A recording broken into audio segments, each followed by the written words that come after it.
بسم اللہ الرحمن الرحیم۔ السلام علیکم ورحمۃ اللہ وبرکاتہ۔ عابد راجہ چینل کی طرف سے آج میں اپنے دوستوں کو حضرت ابوبکر صدیق رضی اللہ تعالی عنہ سے نبی اکرم صلی اللہ علیہ وسلم کی گفتگو کے بارے میں بتاؤں گا کہ غار ثور میں آپ صلی اللہ علیہ وسلم سے حضرت ابوبکر صدیق نے کیا پوچھا تھا۔ تو شروع کرتے ہیں آج کا لیسن۔ بسم اللہ الرحمن الرحیم۔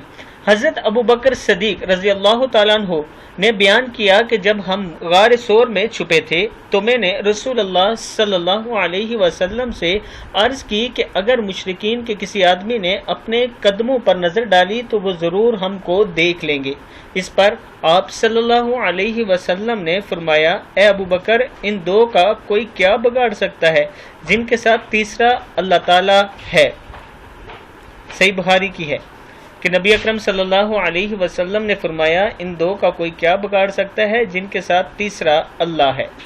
تو دوستو، اللہ پر توکل کیا کریں، یہی نبی اکرم صلی اللہ علیہ وسلم کا درس ہے، اور اللہ تعالیٰ پر جو لوگ توکل کرتے ہیں وہ زندگی میں کبھی ناکام نہیں ہوتے۔ اس ویڈیو کو آپ دوستوں نے آگے ضرور شیئر کرنا ہے۔ السلام علیکم ورحمۃ اللہ وبرکاتہ۔